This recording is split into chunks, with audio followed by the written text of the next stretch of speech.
Here we go. Here we go. We got a new angle on Mr. Rogers now. It's got a nice upward facing angle. Looking good. The beard is looking fantastic from this angle. I'm This really is my this appreciating is it. my good side. Check that out, dude. You look good. You look good. You're looking good tonight. Very professional. Yeah, This very is the good professional. side. Yeah, you said you moved it because Nice. of Thank you. the glare that was on Yeah, your screen. man. Being in the basement, the lighting is kind of iffy. So Yeah. having this bulb directly behind where I'm sitting, it was just like creating this terrible glare, dude. Like it just looked bad. So yeah, I just hated looking at the screen because of it. So I just got myself a better angle. Did you also want people to know that you bench press sometimes? No, I don't care about That's that. all. That's That also in the corner that of the thing's screen. been more. That thing hasn't been used in probably like Oh, 4 months. So okay. full transparency for the people. Just looks good. Hi, I'm Nick, And I'm Josh. and this is the Puds Podcast. What's going on, dude? What's up? Not much, man. What's up with you? How's everything? Good. Long time no see. Yeah, long time no see, right? Just as we were saying last episode, in the throes of Christmas. In the Yeah, throes of it right now. So we sure are, dude. Christmas is coming quick, winter's coming quick. And we got up to some Christmassy stuff this weekend, so that was a lot of fun. We sure did. Yeah, on Saturday I wanted to get another fall peek in, which was kind of insane because Saturday was freezing cold, so there was nothing fall about hiking in the woods on Saturday. It was freezing cold. I was actually talking to Kate a bit and was thinking about going up and trying to nab a sunrise quick somewhere, and also trying to plan it out because the wind chill was absolutely nasty that morning. Like the point forecast for Mount Pierce, I think around like 5 or 6 a.m. was about 0 degrees standing temperature and about a negative 20-degree wind chill. So put some frost on you, to say the least. So Put kind some of hair wanted, on your chest. and I also wanted to be back for the candy cane hayride that we were all going together. And we're all meeting up and going on together later in the day. So didn't want to dawdle too much. Got up pretty early. Decided just to hit Mount Pierce, poke my head up, maybe try to get to Eisenhower since I needed that for the fall too, if the conditions looked okay and I had enough time. So I made it up Pierce pretty quickly. I think I was on the summit around like 8 o'clock. Started maybe around 6:45, and trail's super packed up there. Tons of blowdowns, which I suspect is going to be a case throughout a lot of the whites. After that last round of rain and ice and snow and kind of refreeze we had, it took down a bunch of trees on Crawford Path heading up Pierce. Yeah, it was rough. Like no lie, probably 30 plus sections of blowdowns I counted from the parking lot to getting to the summit of Pierce, which is about 3.6 miles. Got up to Pierce. Glad I didn't get up for sunrise because there was no views at all. There was a layer of fog basically kind of hanging, I think, around 4,000 to 5,000 feet. I guess Washington was kind of poking out the top in the morning from some pictures I saw of people. But unfortunately, Pierce being a little bit lower was in that fog. And it was so cold, it's not like I could hang out to kind of wait for things to clear up. And I'm glad I didn't, because it didn't clear up until much later in the day, it seemed. Ended up poking down and looking to the path, well, I guess where the path diverges. Crawford Path goes up to Eisenhower. And it looked like nobody had broken it out yet. And there were some pretty significant sno drifts. And Josh is going to laugh, but I didn't have my snowshoes. That was the first thing I asked you when you told me about the snow. Yeah. Didn't bring them. I kind of expected and decided to myself that if it wasn't broken out, I wasn't going to go for Eisenhower just because I wanted to make sure I had plenty of time and I wasn't like rushing back for that candy cane hayride. So looked at Eisenhower, thought a little bit, and I'm like, I still got plenty of time. It was only like 8:30 as I was heading down. Wanted to leave around 12:30, 1 o'clock. So I figured I'd go down back into Crawford Notch and play around there, maybe hit a waterfall or something. On the way down, decided to keep it simple and just decided on Willard. So just kind of refueled in my car a bit. And I actually ended up changing my socks. So this is a poor decision on my part, but I wore a newer pair of Smartwool socks that I don't normally wear hiking because they were a little bit thicker. And I'm like, oh, this will be good because it's cold. But what happened is they bunched up on the back of my heels. And yeah, it totally just tore up one of the back of my left heel, and luckily I had an extra pair of socks. I threw on the normal darn toughs that I wear, and I was absolutely fine going up Willard. So that was rough, but swapped out socks in the car and ate quick. Went up to Willard, and there were some super nice views. I'll more than likely share some of the photos I took up there with my camera of the views from Willard. It was a little bit lower down. You could see all the way out to Lake Chikura, but looking up around Crawford Notch, Lake Webster and Pierce, and then across the other side to like the Willie Range, there were kind of clouds hovering on and off, and it was very ethereal with some nice little snow showers sort of sparkling in the sunlight out there. So I was having fun just shooting some pictures and video, and then we made our way to the Candy Cane Hayride, but I think you ended up getting up to something in the morning with the family first, right, before you met us? Yeah, before we met up, we went to, they did a little Santa's Village type thing. Well, they called it Santa's Village, so it was like a little, I don't know, like fun fair here in Tiverton. Cool. So, yeah, we went and checked that out. It was the first year they did it here, so it was on a tree farm over here. And, we went to go check that out. Jeremiah got to see Santa again, and he looked at him. He said, "This isn't the real Santa. Oh, you sit on a throne of lies. You smell like beef and cheese." Oh my gosh! No. Yeah. But he was like, "No, I think he thinks Bristol House Santa is the real Santa, and everybody else is just an imposter." So hey, he would have the best Santa instincts. He's a kid. Yeah, he's killing it. But yeah, that was cool. It was like I said, it was on a tree farm here. I'm not going to shout them out because once we saw the price of the trees, I don't think I would recommend those trees to anybody. Because what are we talking for prices here?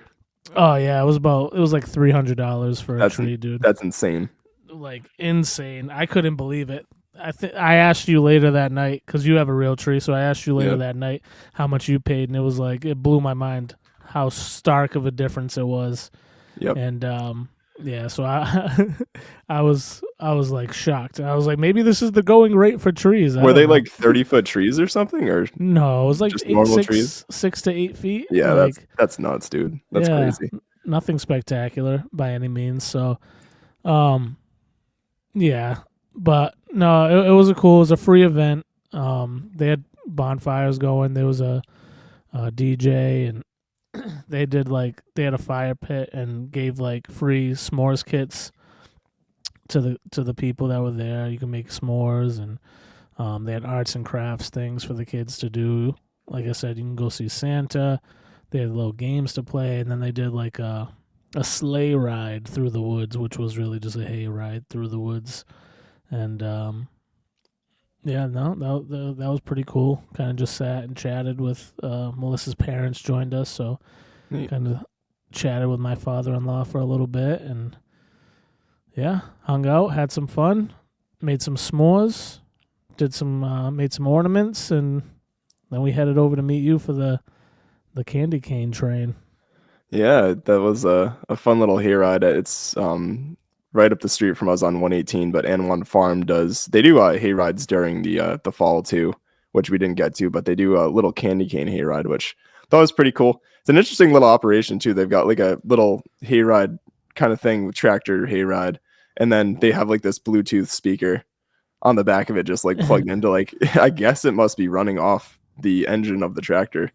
I would that's definitely unless it's like you think it's a battery pack or something. Oh no, I think it's just you can just charge those now. Like I have a party speaker that you can really just charge. Big. Interesting. Yeah, it's bigger than I would expect to go on a charge. Yeah, that's cool. But, I was into it though. I appreciated the Christmas music while we were counting all the candy canes. Yeah, no, which are very hard to find. Yeah, so like I think there was 6 stations where they let the kids and the adults pick off different types of candy canes, and they've got all sorts of stuff from like traditional to like they had Dum Dum ones, they had Airhead ones, they had cherry ones, Skittles, all sorts of good stuff. And then the additional challenge for the children, but the adults are helping out, is to find all the tinsel candy canes, which are just candy canes in the woods, quite literally everywhere. And we never get a final count on that. So I was a little disappointed. I'm glad you brought that up because Jeremiah said there was 119 the lady candy forgot canes. about it, I think. Yeah. Jeremiah was like, there was 119 candy canes. I'm like, well, you're right until you're proven wrong, and that lady didn't tell us the count, so you're right. Well, even before the last stop, I think she said something of like she was supposed to ask us some sort of trivia question. It was like name 10 Christmas movies besides Die Hard, right? Which was kind of a weird thing anyways. But anyways, yeah, like I think she was reminded because I was talking about it as we were going to the last station, and she's like backed up. She like jerked into reverse and was like, wait. Yeah. I don't think she could hear what we were saying anyways. So I don't think so. You're probably right. She's like driving like a 1950s tractor. Yeah. No, it was nice. It was a nice. It was a fun time. Yeah, that tractor actually had like a digital readout, dude, for like the little speedometer and all that. I was like, I've never seen that before. I did not peek over at it. It's very cool. Yeah, no, that was a lot of fun. And then we headed back to your house for some more Christmas activities and some dinner and some movies. It was a good night. Yeah, little Frosty, little Rudolph. It's good stuff. We're gonna make that a yearly tradition, dude, where we just get together. Yeah, a little hayride. I almost thought it was another baby shower. I was thinking that some of my memories were coming up last year. Yeah. We threw a baby shower for you guys last year over the house. So that was not like we literally, like it was your family and friends, but that was funny. And then you made me have an after party because you wanted to have a Christmas party. I know, dude. That's what I was saying to Melissa. I said, I better not show up this time, and it's a freaking baby shower. He's like, I swear, it's our baby shower, except it's our baby shower this time. You're like, damn it. I just wanted to go hang out with Nick and not have it be a shower. Yeah, why can't I just have a Christmas party with my friend? Please. Yeah. Oh man. So that was good stuff. A lot of fun. Yeah, that was a bunch of fun, dude. Maybe we'll make it a yearly thing. I'd be down. Yeah, we definitely should. So before the next music moment, we had a quick couple blips in hiking news. So the first thing is that it's officially winter as of 4:21 a.m. this Saturday, December 1st. So the winter 48 is on for those of you going out there and bagging your winter peaks. I'll be one of those people. You mean December 21st, I believe. December, what did I say? December 1st. Oh, December 21st. We already passed the 1st, so that'd be interesting. But I guess if you're not listening to this around this time, it could be confusing. But yes, winter is 4:21 a.m. on December 21st. That is the winter solstice. So as long as you start your hike after then and you finish it before the end of winter, which I guess you really could extend it if you want to do some sort of long, elongated hike throughout the whites. But as long as you finish before the vernal equinox in spring, your winter peak counts according to the AMC rules. So yeah, I'm excited. Hopefully it'll be a good winter for us. It's been interesting so far with some of these rain refreeze cycles. I can tell you that on Pierce, especially up high, there was plenty of snow. So anybody, if you were thinking that rainstorm might have wiped out stuff, there was plenty of snow up high, and that's, 4,200, 4,300 feet. So hopefully it's a good winter too for like snowmobiling and all sort of those winter activities in the industries, the ski resorts that rely upon that. But we're off to a good start this year. We'll see if it holds up. Nice. And then the second thing, this just came in today, which I thought was really interesting because I didn't even know this was a thing, and it's also incredibly impressive. But Rick and Lisa, and I apologize if I butcher your last name, Fregiole became the first couple to finish the New Hampshire Triple Crown. Now, I never have heard of the New Hampshire Triple Crown, but apparently this is when you complete the grid. You redline. So a Triple Crown is when you hit home runs. You lead the league in home runs, RBIs, and batting average. Exactly. That's what I was thinking of. Or I've heard the Triple Crown. They refer to that as people who have hiked the AT, the CDT, and the PCT. So if you've hiked those three long trails, they call those people Triple Crowners as well. But this was a new Triple Crowner on me. So get a load of this. So this is when you grid. So that's all the 48 for each 12 months of the year, and you've redlined the White Mountain Guide. So complete red line of the White Mountain Guide, and you've done the New Hampshire 500 highest, which our buddy Stomp was just talking about that he's working on. Wow! So there were only 6 people that have completed it to date. Lisa actually became the second woman to complete it, so I guess they're the 7th and 8th people to complete that and become New Hampshire Triple Crowners. So kudos to them. That is some serious work and also some serious stat tracking and stuff as well. I just think of they must have spreadsheets of all those different things and the dates and whatnot. So yeah, congrats. Yeah, congratulations, guys. That's super impressive. That's crazy. So, you ready to get into Nick's music moment? Yes, sir. Let's do it. Cool.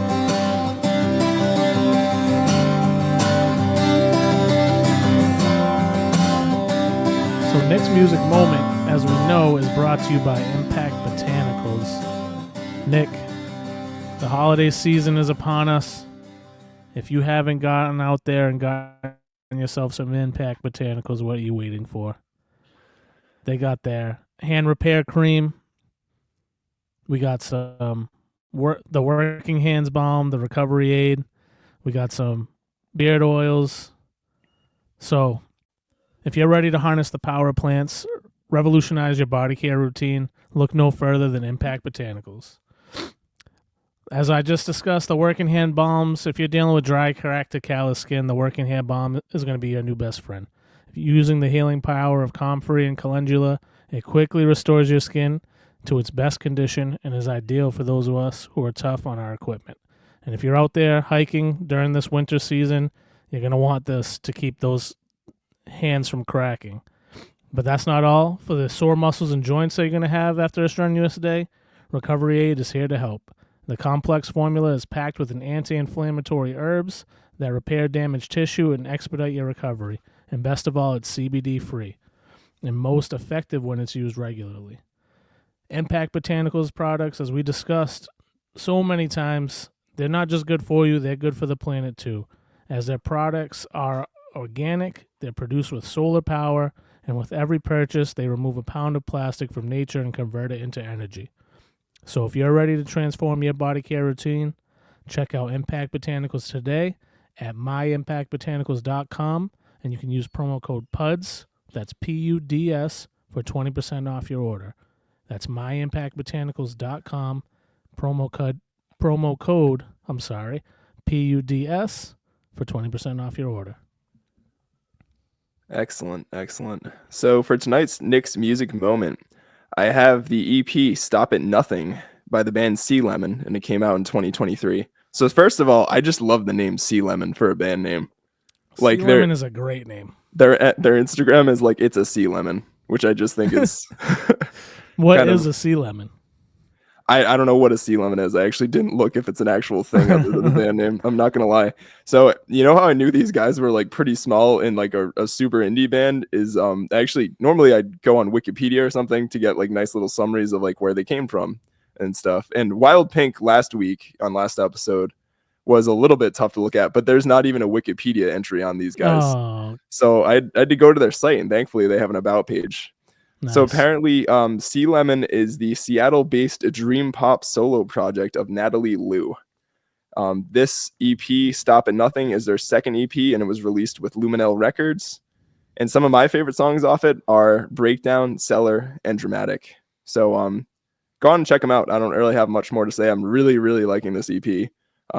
They have another EP that came out before this that I need to listen to, and a couple singles out there. So I'll be digging in addition to probably just playing the Charlie Brown soundtrack by Vince Guaraldi Trio on repeat for the next several days. Sorry, I'm losing my voice a little bit tonight. Yeah, man, it's Christmas. It's Christmas music still all the way for me, all the way until New Year. Gonna keep riding that horse. Gotta ride that horse right into the ground, dude. Ride that snowman right into a puddle. Yeah, that's it. So let's keep it coming with the Christmas music. All right, man. You ready to get into our guest segment we got up? Let us go. I can't wait. Okay, let's do it.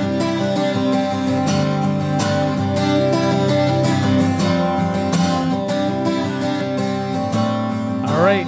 So for all the listeners, we are here, and if you're watching us on YouTube, you can see that we have our special guest on the episode today, and that is Lynn Swezey. She is the secretary of Hiking Buddies.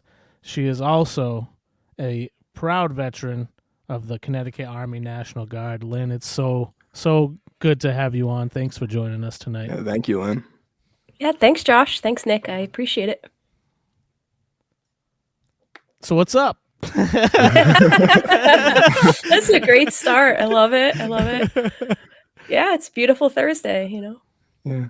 So, do you want to introduce yourself, Lynn, and maybe some of your background hiking? I know you do some, obviously, hiking in the Whites. I think I've seen you're doing some longer trail sort of stuff, and I know you also rock climb, involved in the hiking community. So, it sounds like we have a lot to dig into here. Yeah, thanks. So, like Josh gave it such a beautiful introduction. My name's Lynn Swezey, and I'm the secretary of the nonprofit Hiking Buddies 501c3. I kind of came into my hiking journey, as a kiddo, I was hiking in Connecticut at Sleeping Giant Mountain and some of those, smaller areas. And then, as I got a little bit older, I realized, well, there's bigger mountains out there. So, through some friends in Connecticut, they got me involved in different events up here in New Hampshire, like the 48 Peaks for the Longest Day is something I volunteer with. Hiking Buddies, of course, has kind of been the major project over the past couple of years. I did a small portion, like 50 miles of the JMT, the John Muir Trail, a couple of years ago, and that was, I absolutely got the long distance bug. Just even being out 5-10 days will with the right mindset give you the bug. So I've done a few cool things. I've done the Triple Crown area in Virginia, which is Cool. McAfee Knob, Tinker Cliffs, and Dragon's Tooth. So that was sort of my introduction to backpacking, and man, like what a good introduction it was. It's so beautiful down in Virginia. Cool. Yeah, so beyond that, I do some rock climbing and I volunteer in a lot of different organizations here in New Hampshire. Awesome. I was going to ask, John Muir Trail, that's out in California? Yes. Yeah. Is that the one that like goes up to like Yosemite-ish? Yes, exactly. Okay. So it takes up some of the PCT. The PCT and the JMT, they divide at one point and kind of come back together around Tuolumne Meadows in Yosemite. Okay. And so the JMT, the portion that I did, was like kind of the very end of it, from about Duck Pass until the Tuolumne Meadows coming into Yosemite. Oh, cool. Awesome. Yeah, I was curious. Awesome. I've heard it mentioned before. I wasn't entirely sure exactly where it was. Yeah, very cool trail if you want something that's really going to challenge you, but you can come on and off. You don't have to do the entire thing. If you're willing to take a couple of approach trails, you can get in and out. Yeah. So is the rock climbing like a newer thing you got into? I'm always curious sort of the migration of how people end up hiking into rock climbing. Got to challenge yourself a little more, that's all. Yeah, absolutely. It came on as a way to sort of get myself a little bit better and maybe improve dynamic movement, improve the way my proprioception is, improve my hand-eye coordination. And so I started, back in about 2021, somewhere around February, I joined the Central Rock gym in Glastonbury, Connecticut. And I basically bouldered for about 2 years by myself. Once in a while I'd make some friends, or, you'd find a climbing buddy or two, which, they'd come and go, they'd go back to school or whatever the case was, get busy. So, climbing partners kind of came and went. And I really didn't get on ropes for a couple of years outside of the auto belay stuff. So once I did start getting on ropes, I started taking the clinics, getting more involved. The Connecticut AMC came along, and those folks kind of adopted me in. And from that point, which was about a year ago, I got extremely serious about the climbing, took it outside, took it into ice climbing. And I think I was outdoor rock climbing almost once a week for this, third of the year, 2/3 of the year. So that's awesome. Yeah. That's awesome. That's super cool. It seemed like a lot of the climbing you did is like around the Rumney area. Like I had no idea like that is like a mecca for rock climbing apparently in New Hampshire. I feel like it's one of those things I didn't know about. I believe Jake mentioned it when we had him on too about how many routes, but that was super interesting. I had no idea. Yeah, Rumney Rocks is a really special place in New Hampshire. Rumney Rocks and Merriam Woods have seen, I don't call them issues, but policy issues within governmental oversight, things like that. And so there have been a lot of work toward, what's the word I'm looking for? Preserving the area, keeping it clean and available for hikers. So you have organizations like the Access Fund who, try to do what they can to help support climbers. And Rumney Rocks is, a place that's really special. to all of us. Cool. That's cool. Yeah. So let's talk hiking buddies a little bit. And I'm sure a good portion of our listeners probably have heard of you guys before, but can you explain to our listeners what is hiking buddies and what is it that you guys are out doing? Yeah, hiking buddies began. Gosh, I'm failing to know how long ago, but let's call it, about 6 years ago. And it became a Facebook group. It was Ben Pease's sort of dream to have a group where if you don't have anybody to hike with, you can just kind of go out, put out a hike, say, hey, if you're interested, please join my hike. I just want some buddies. And basically that grew from just a small idea into, gosh, about a 20,000 person group. Wow. That's incredible. It was really interesting to see how many people felt that they wanted to go out in groups or even just a single buddy, just find like-minded people. So with the success of sort of it running on its own, the only things that are posted in the group are hikes that you want to go on and invite people to, and hikes that others are inviting you to. So there's really nothing else happening in the group other than the buddy hikes, which keeps it on a really nice singular path toward, it's all about hiking. So 2 years ago almost now, gosh, is it 2? We decided that if we could do a lot with not only this platform, this audience, the mission and the heart that we all had toward it, that we could turn this into a nonprofit. So Ben approached me one day and said, hey, look, here's my idea. I really hadn't had much involvement, other than just being an engaged person with the group, and someone who'd kind of like gone to events and taken photographs and, become a reliable person. So he said, hey, I'm thinking of turning it into a nonprofit. What do you think? And of course, I was totally on board. This is right up my alley. And so we formed a board of directors, and we've been on a ton of missions around New Hampshire. One of the biggest being the Headlamp Initiative, which I know, Nick, you've probably received a headlamp or two from me, maybe? Yes, I've received one. Yes. But that's a very cool. Do you want to tell people what the Headlamp Initiative is? Yeah. What we did was we purchased and branded a bunch of headlamps with hiking buddies. And I personally carry a handful with me wherever I go. And I'll bring, 2 or 3 in my pack extra. If I see someone on a trail that, maybe you're talking and you realize, hey, it's getting dark, this person might not have a headlamp. Let me just gently find out what's going on, and perhaps you give them your extra headlamp. So it's meant to be put in your pack, given out in the event that maybe you can offer a learning opportunity to someone out there, because a lack of light in the mountains, at least in the White Mountains, lack of light is the number one avoidable search and rescue call out there. The only thing that gets more calls than lack of light is a lower leg injury. And most of the time that's not avoidable. That's an accident. So when you categorize them separately, the avoidable one is the headlamp. So I've given as many as I can out to, for instance, fish and game staff, search and rescue personnel, just hikers in general, groups, Girl Scouts, whatever that looks like, wherever I am, we're giving them away. And I think so far we've given out, I'm going to say 650 of them. That's awesome. That's a lot of headlamps. It's a lot of headlamps.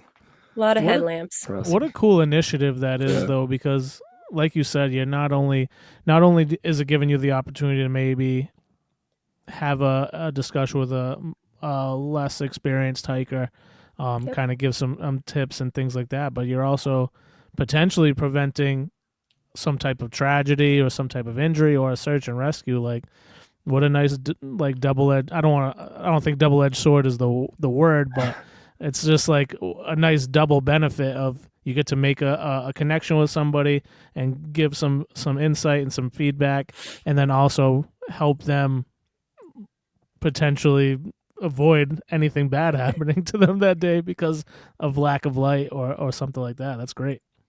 Exactly. And, most importantly, keep the rescuers home if we can help it. We're so fortunate to have them, but I'd much rather they stay home. I'm sure everyone can echo that. Yeah, for sure. Especially we've got the winter solstice coming up, and I think people sometimes don't realize like this time of year with number one, there's not a lot of daylight, which most people know. Like if you live in the Northeast, yeah, it's kind of just how it is. We lose daylight, but I think the thing that people don't think a lot about is that a lot of times when depending which valley you're in or maybe one of the notches, like Franconia Notch, like I was driving through I think at like 1:30 last weekend on the way home, and by 1:30 the sun's already dropping below on the western side of Franconia Notch. So it's already dark, basically. Not dark like you can't see anything, but there's a good shadow already across there. So I mean, you're talking by about 4 or 5 o'clock, if you're in some thick woods, like, or I shouldn't say not even 5 o'clock this time, or maybe 3:45, 4 o'clock, you're not going to be able to see much on the trail, depending That's where right. you are. So it's always good to have that headlamp. And I mean, I think I've adopted from Mike from Slashers sort of I guess his mantra of one headlamp is no headlamp and two headlamps is one headlamp. Or maybe Lynn came up with the mantra the way that she's dancing. Is that you? Is that you? No, that was Okay. that was Mike all day. Okay. I'm just so happy to hear it. Yeah, I love but that. but yeah, I mean, I carry a headlamp and I carry a bonus headlamp in my bag that usually I try to make sure it's got batteries. But yeah, that's an awesome effort. Like you said, especially keep the rescuers home this time of year. There's enough holidays and things like that. Yeah. So let me just ask, because I mean I'm not as familiar with hiking buddies, but so this started as an opportunity for people to meet up and hike with somebody else, or maybe somebody that was more experienced on the trail, if somebody was looking for a trail, or to have people join them. And now, so you guys are shifting into now being a nonprofit. You're putting forth these initiatives. Is that kind of what I'm understanding? All right, cool. Yeah, exactly right. That's really awesome. So besides the headlamp initiative, do you guys have your anything else that you guys are working on or working towards maybe? Absolutely. We have over the past year, we've been offering different sets of classes to both young people and adults alike through our friends at Redline Guiding in Intervale, New Hampshire. Okay. And so what we've done is we've offered full scholarship to any person ages 17 to 25. We will pay for their spot in a 1 or 2 day course, particular courses that we set up through Hiking Buddies. We will pay their tuition for the course with no ask in return. Just that's so cool. That's awesome.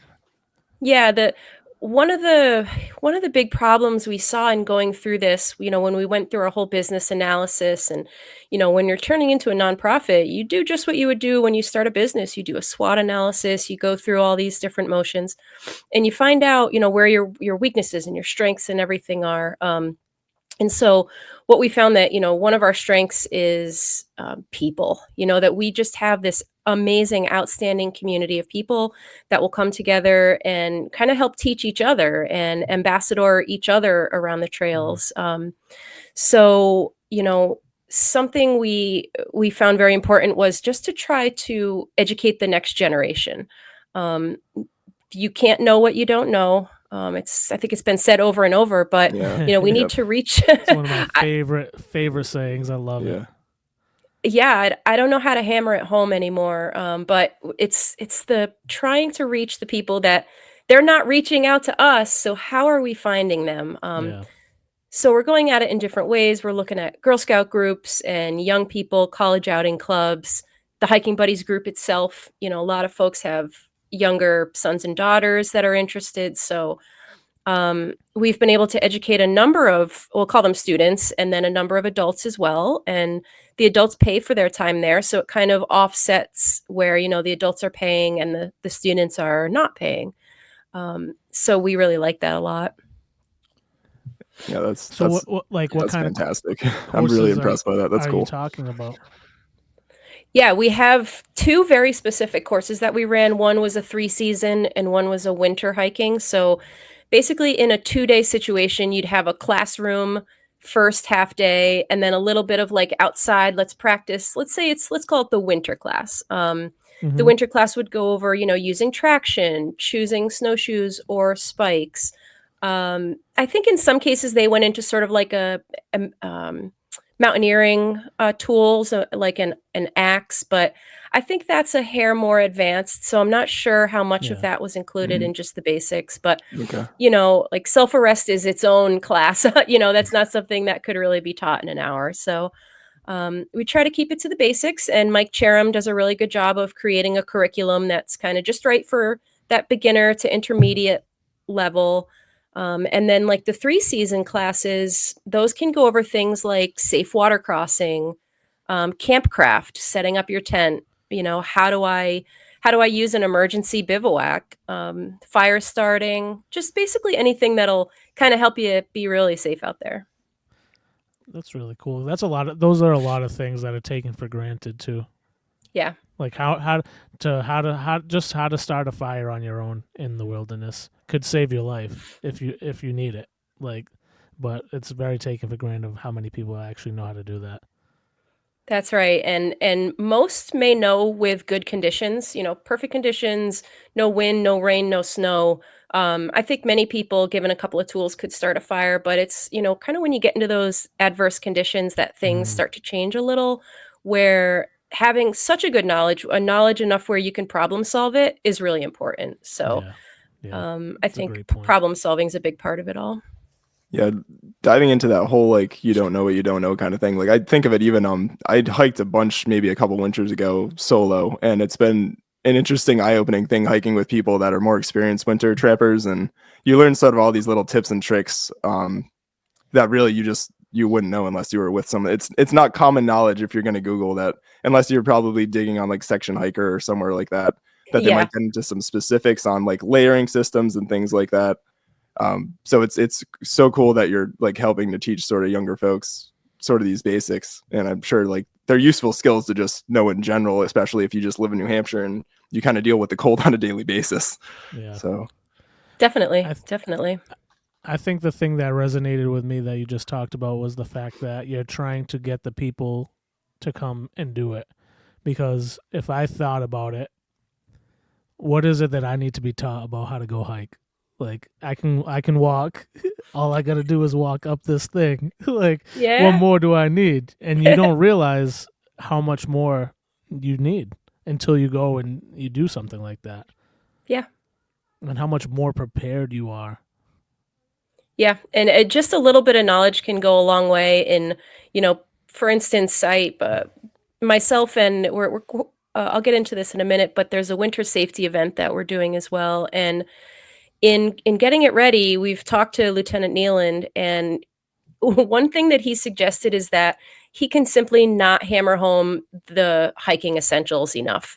As far as carrying in your pack, what's needed, a couple of headlamps, your layers, your fire starting, rain gear, and on and on. He said it just cannot be stated enough that, I don't have a number, a statistic, but so many folks out there when they call, they are not prepared with those essentials.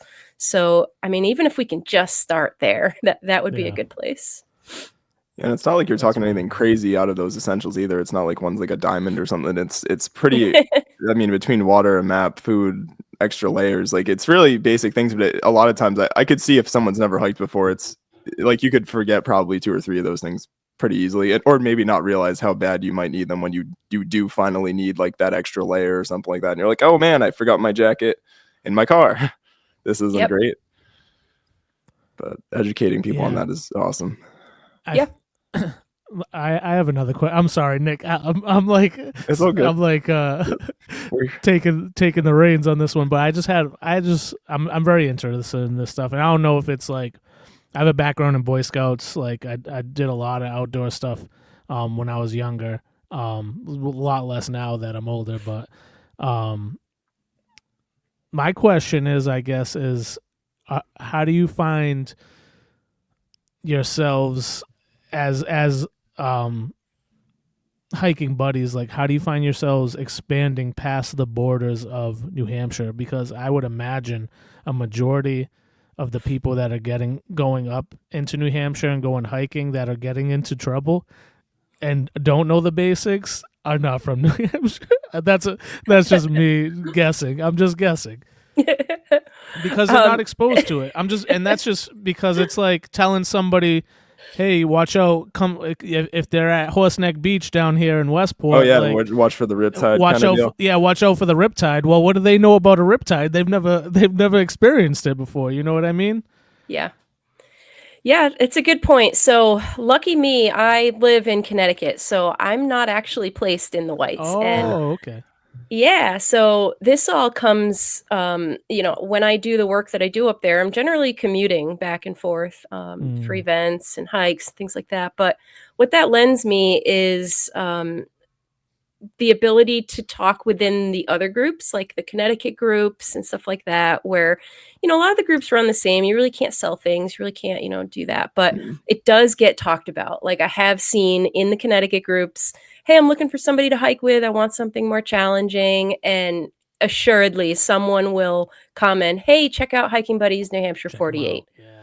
Check them out. So I absolutely love that. And I'll generally chime in and say like, hey, yes, absolutely. So I think if Hiking Buddies, is to expand out and bring the mission further, let's say further than New England or even out more into New England, I think that's really a product of kind of more bandwidth and more people power, a bigger board, a different diversity among board members as far as geographical locations, ideologies, and things like that. So, as we grow and as we do more things, I think that's going to become a natural progression of it.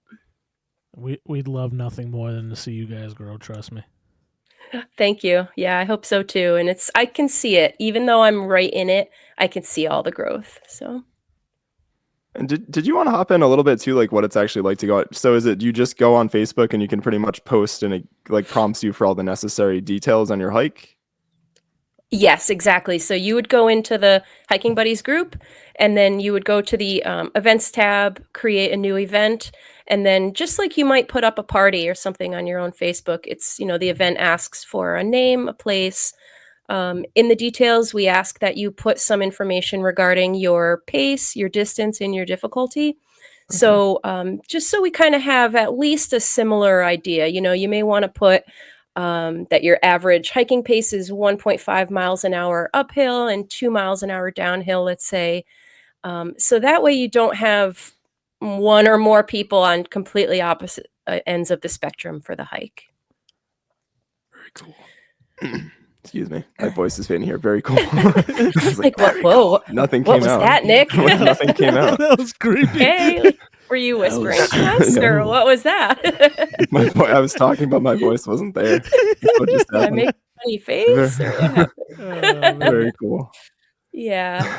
So it's pretty simple. You just make the event, and then folks can join. We cap events at 10 people. Cool. That's really nice because I feel like sometimes, there's been times too where I'm like looking for someone to hike with, and it's nice to have a page, I guess. If you really don't know anybody that hikes, there's definitely some of the 48 and things like that, or any hikes that you definitely probably might not want to do by yourself, or maybe not the best judgment. So that's cool that people have a place to sort of reach out on the interwebs and find someone to hike with. Exactly. And if you're not the type to start the event, you can just look through and join one. Take you and a buddy if you're unsure, you can go and meet. But I've known so many people just over and over to say, I met my lifelong hiking buddy on Hiking Buddies. We've had people get married. Awesome.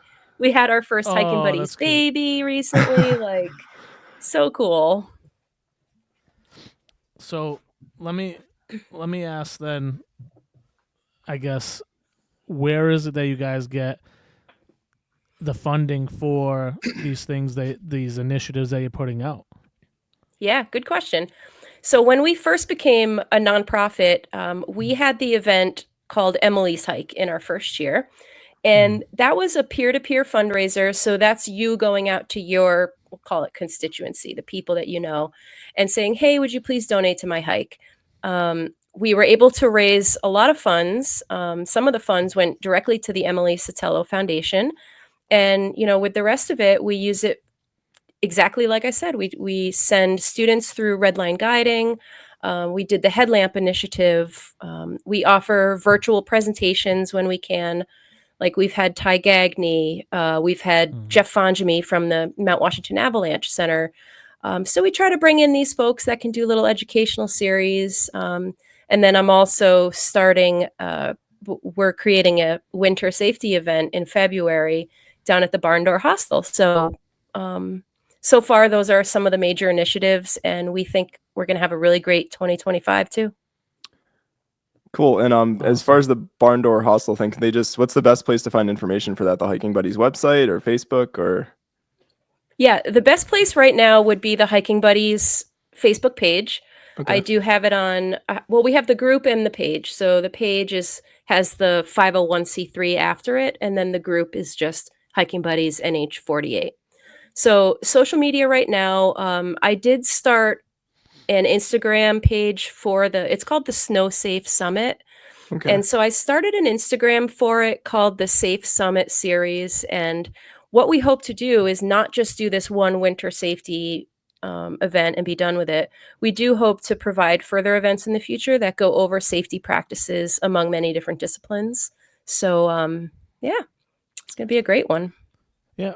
So do you want to dig in a little bit more? I know you kind of had brought it up already a little bit, but so you guys are doing a winter safety event. So since we're on the topic, you want to dig in a little bit more on what that event's going to look like and things like that? Yeah, I'd love to. So what the event is it's taking place on the weekend of February 15th and 16th, 2025 at the Barn Door Hostel in Rumney, New Hampshire. And what it'll be is early check-in Friday night. Saturday is vendors and educational stations. So picture you're at sort of a vendor market, like a trade show, convention type thing. We'll have vendors there. Some will just be highlighting their product or service, and some will be educating. So we'll have 4 slots throughout the day at 10, 11, 2, and 3, where we'll offer structured, like a educational hour at whichever of the vendors you choose. So we'll have a few to choose from, and you'll get to rotate throughout the day and learn at least 4 different skills at these little skills trainings. So you'll jump in those, and then we'll have a lunch break. We'll go back to some of the skills rotations, and then in the evening we have a speaker program. So right now the speaker program includes Ty Gagney, the author and educator. We have the Mount Washington Observatory, who's sending one of their weather observers to kind of go over winter conditions and what to look for. We have Lila Sugar Harrod, who most recently is known for connecting the Continental Divide Trail southern portion with the northern portion of the Pacific Crest Trail. So if you draw a diagonal line, that's amazing. Yeah, sort of include the Hayduke Trail in there and go up. A lot of it was unknown territory as far as hiking trails go. So she's got just an absolutely incredible story. She did this year, and then we also have 1 or 2 others that we haven't confirmed yet, but we think are going to be great adds to the speaker program. That's awesome. Yeah, so that'll be a lot of fun. That'll be a nice fireside evening, and then Sunday, so folks will camp out with us. We'll have an opportunity for rental gear. Some folks are staying in the hostel itself, so I think the inside hostel might be full now, but certainly the winter camping portion is not. So there's plenty of time to still join in on the event. If you're interested in winter camping or learning a little bit about it, maybe you've been unsure about it or unable based on like gear, or maybe you want that safety net. Nick, you got a tent? Yeah, right. I just gave you back your tent. We could use that. Yeah, I know we could use it. Yeah, I don't think that's winter ready, that bad boy. No, that tent is not winter ready. We need a lot of layers. Man. Yeah. So we're hoping to get some folks that really are just kind of interested to try, but they're not sure. And then Sunday will be guided trips, so they'll all have a little theme. Like one will be snowshoes and traction. So you could go to that educational station on Saturday. You could learn a little bit about snowshoes, and then you could choose to take that guided trip on Sunday for snowshoes and traction. You could take a guided trip that goes into emergency bivouac and fire starting. You could take one that goes into packing the winter essentials and using satellite communications. So we kind of have them set up as themed hikes. So you could sort of decide what skill do you want to hone in on for that day. Really cool. Excellent. Yeah, that sounds like a good time. So we'll definitely have to get a link up to that in our show notes and continue to mention that, because that sounds awesome, especially like you said, for people that aren't familiar at all. It sounds like a great starting place. It's like adult camp. Yeah. Awesome. Adult winter camp. It sounds so good. You have to want it a little. So not to give away what you're probably going to give away at that event, but we figured since we are on the eve of winter, we'd probably do a little run through and refresher on kind of layering systems and maybe traction a bit for our listeners.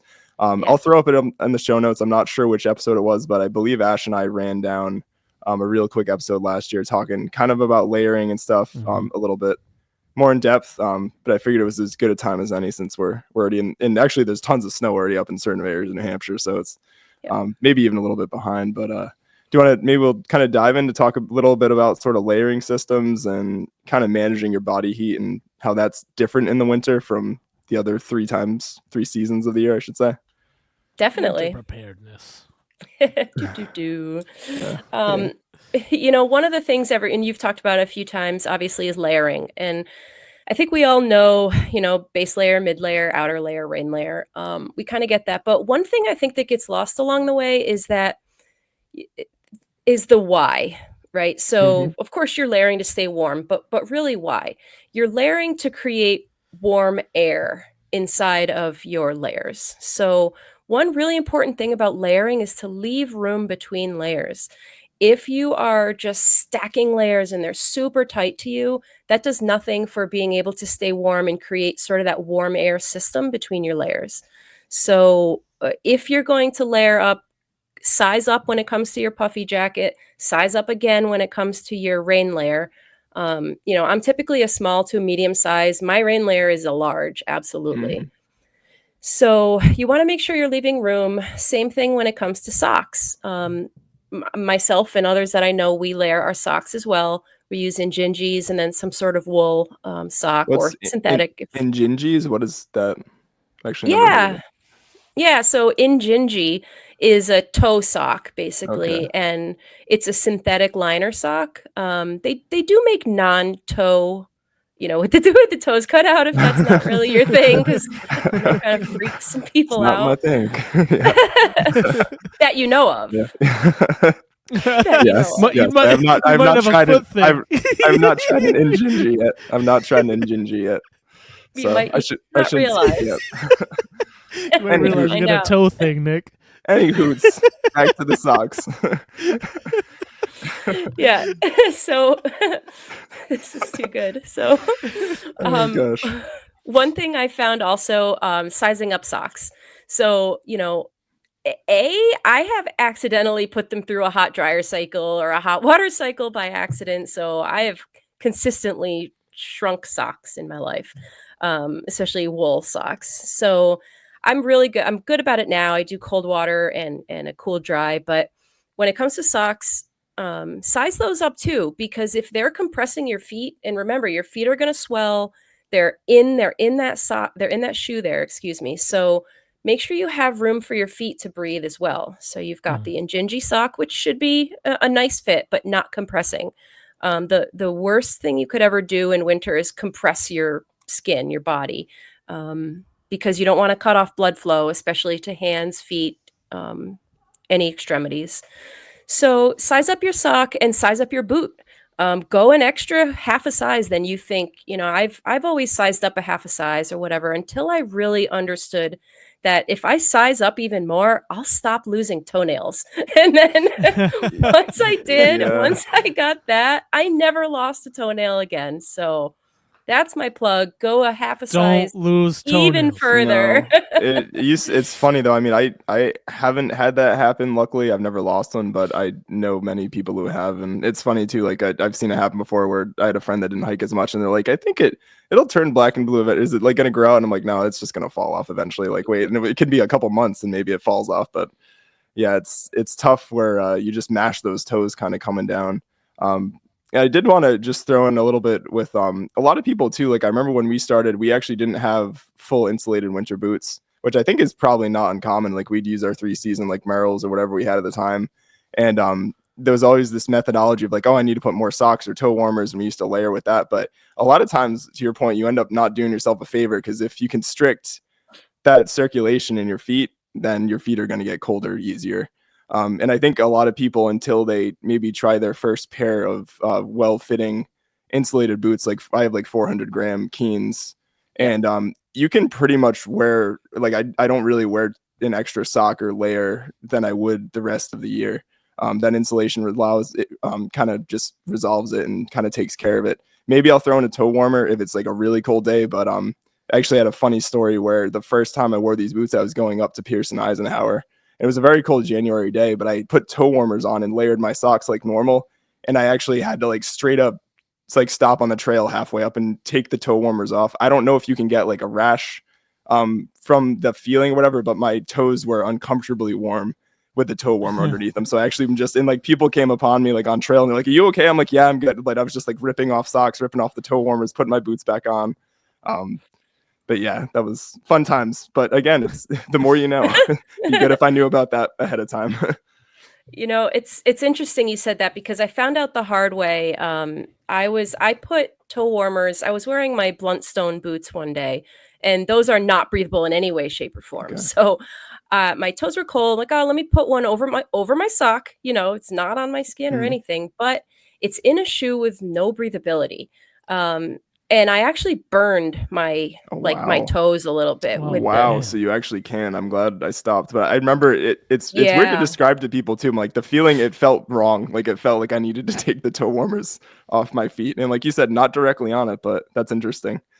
Guaranteed it's because you had your 400-gram Keens on or whatever? Yeah, and like 2 not breathable layers of darn tough socks. Yeah, it was just Yep, exactly. So, and I looked and I'm like, man, what did I do wrong? Because these should not be burning me.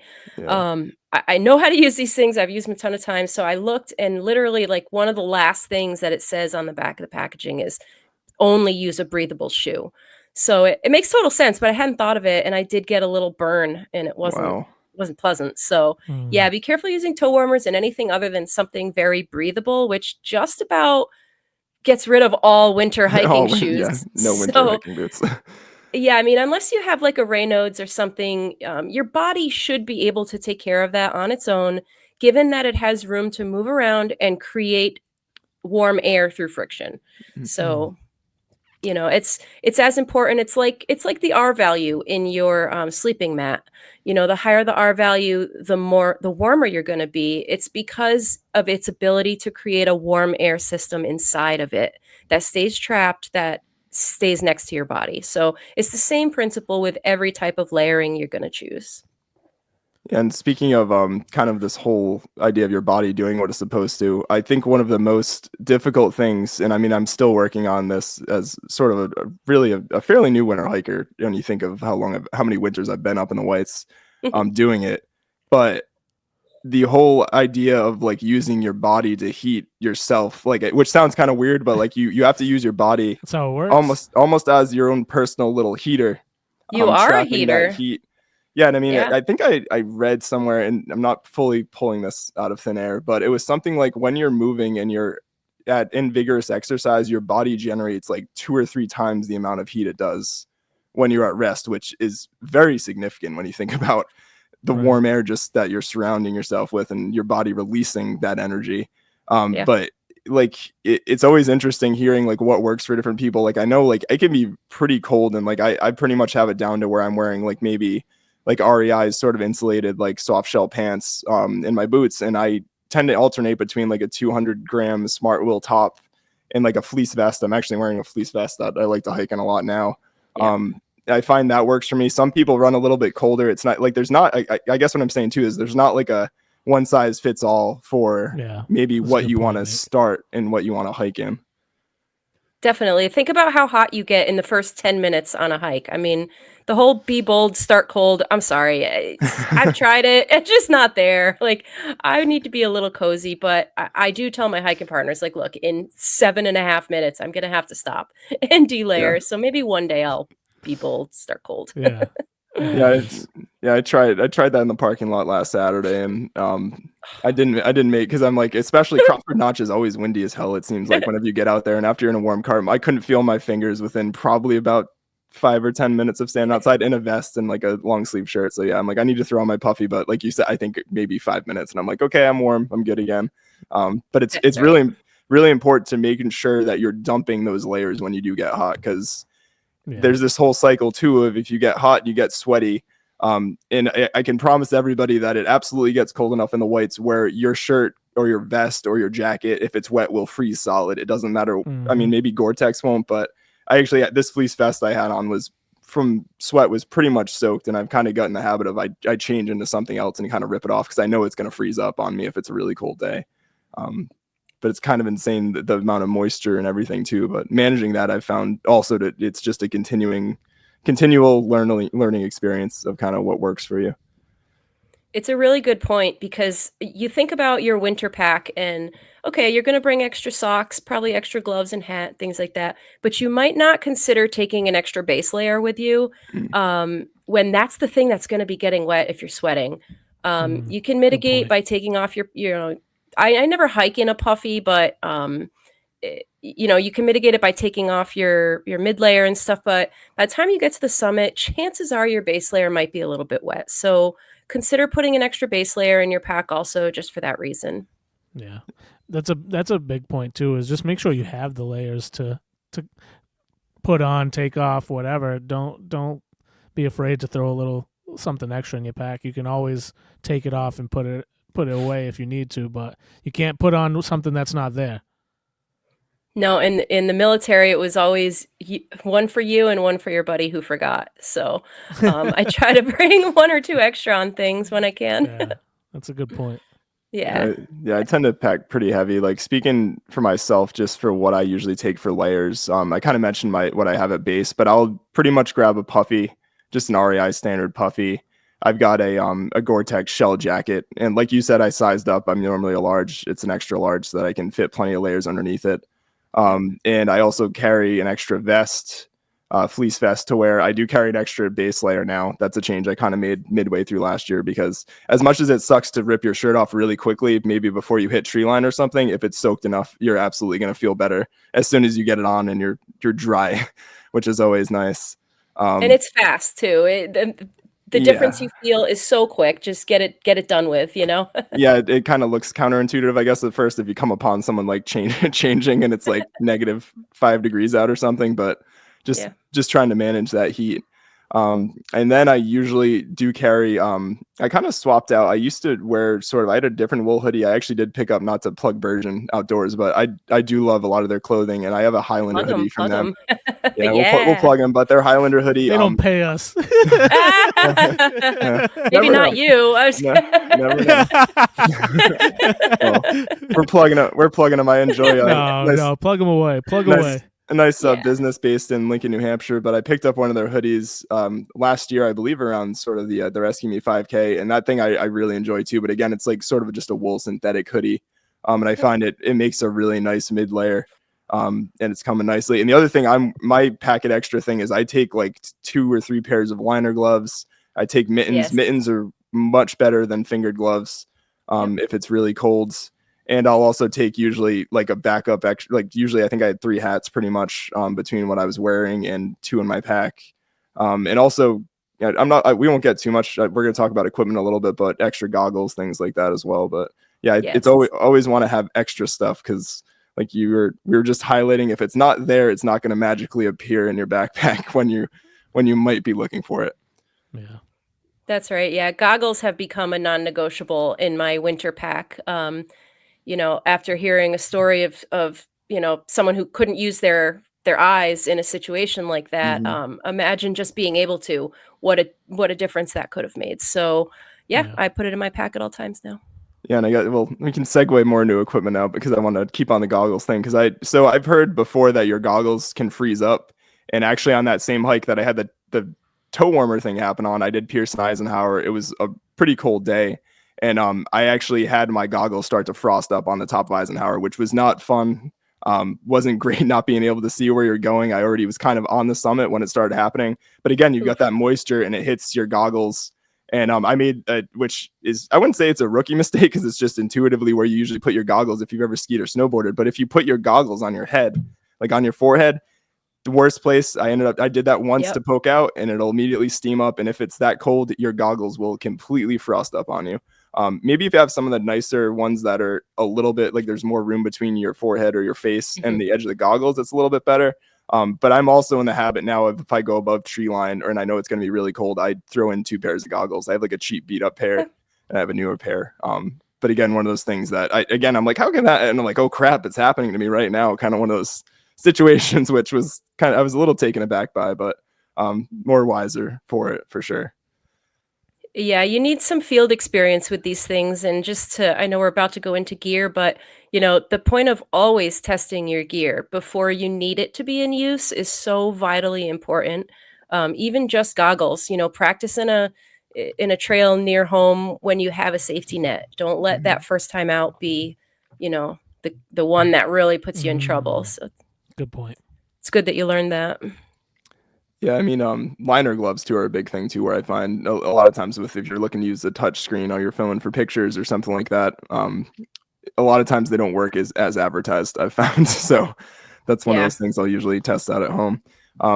So to get into equipment, probably the biggest thing I would think people that are newer to winter hiking are probably thinking about is traction. I would have to imagine. You kind of mentioned spikes, snowshoes when you were talking about the workshops earlier, but do you want to dive in a little bit to maybe the different types of traction? Maybe we can dive into a little bit to the I don't even know what the proper word is, the snowshoe etiquette of the White Mountains, and perhaps nice. the religious wars over the snowshoe. Nick's etiquette is he leaves his snowshoes at home. That's how he snowshoes. I wear snowshoes plenty of times. Nick, yeah. But yeah, there's I could get myself in big trouble based on what I say, so I'm gonna stay and try to not get in trouble. We'll start with spikes. We'll start with spikes. Snowshoe, please. Yeah. We can always fix it in post. Very, very nice. I mean, hey, I am one of the snowshoe police, so I shouldn't talk. But when it comes down to traction, there's a few different things to consider. I'm gonna call it. You have like 3, maybe a 4th level of traction.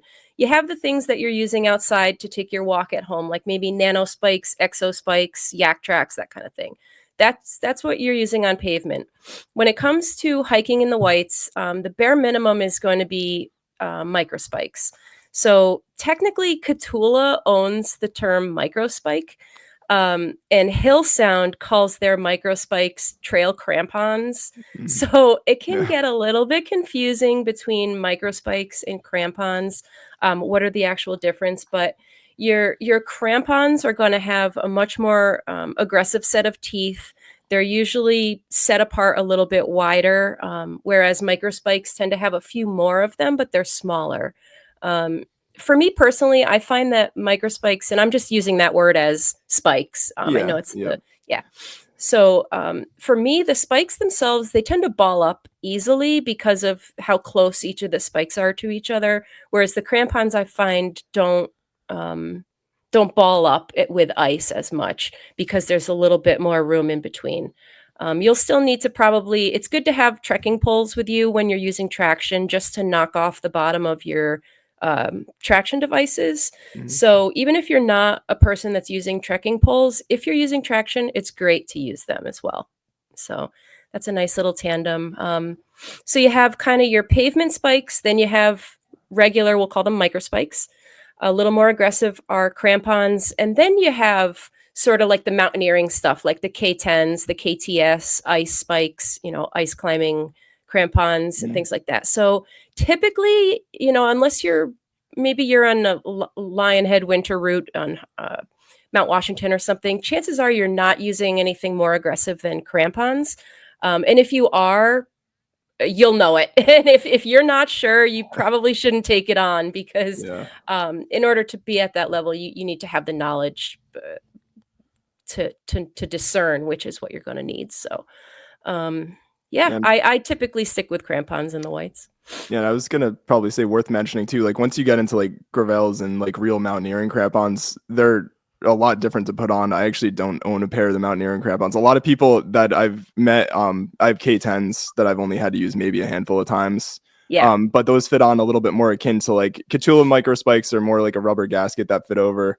The Hill Sounds are pretty similar to that. They have a strap, and to your point, I think they kind of had steel base plates under them a little bit more. I usually run the Hill Sound trail crampons. And I think they'll get you up probably about 90% of what you're looking at in the winter. At least I've found thus far.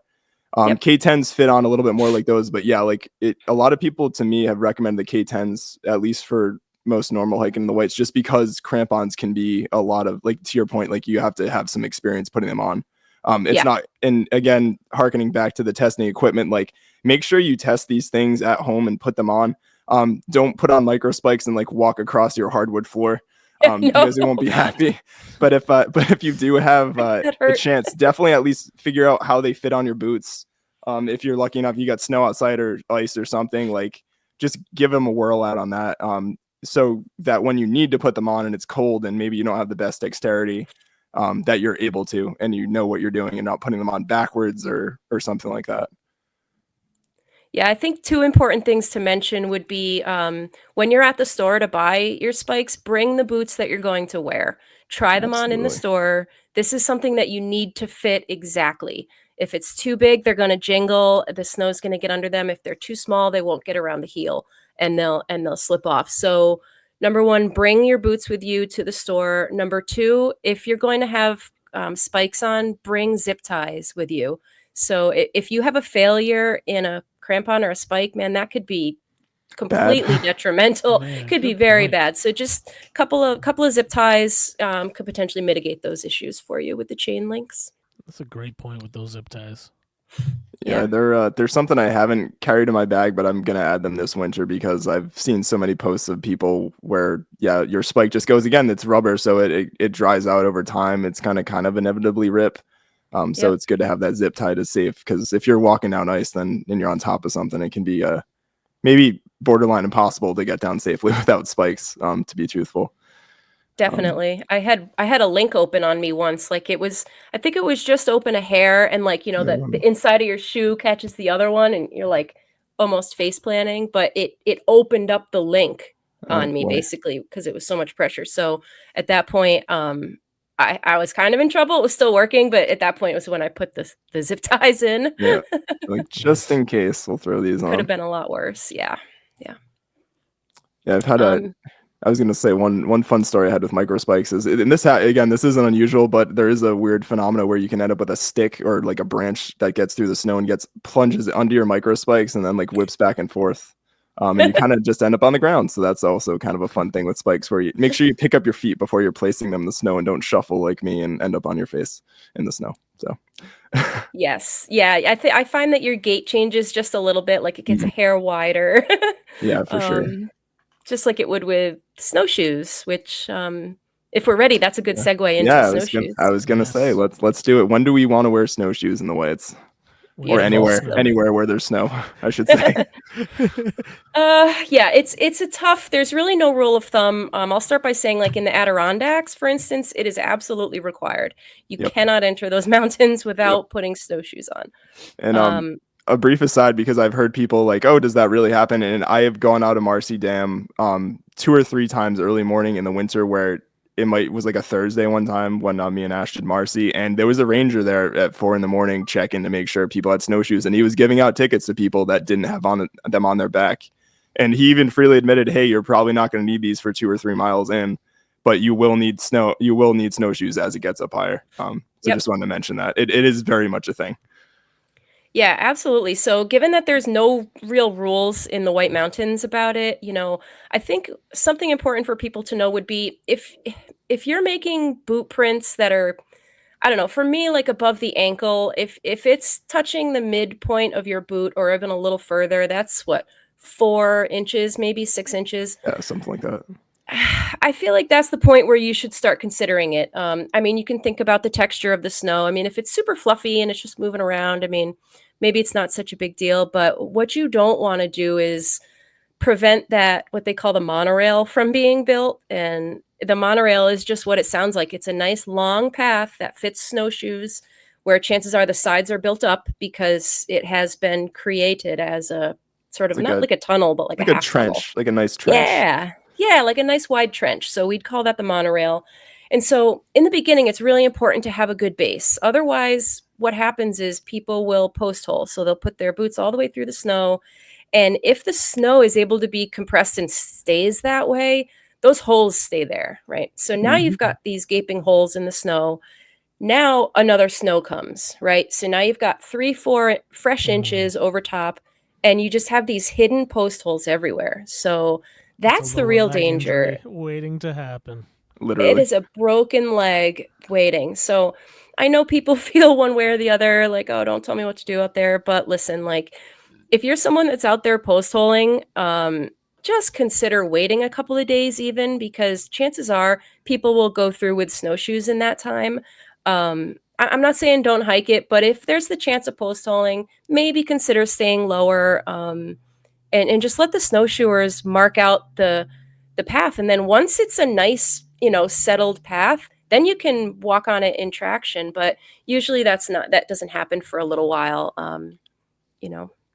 Yeah, there's a picture somewhere I'll have to dig up of when I think we did Tom Field Willie in the winter, and I stepped in someone's post hole in a snowshoe and went like knee deep ish in the snow. So that was like, yeah, that was a fun one. So yeah, like I'm pretty much the same as you, Lynn, where I think if you're sinking in that much, you should be like, say, past 5 or 6 inches, like you really should be wearing snowshoes to help pack down the trail and sort of preserve it and keep that monorail up.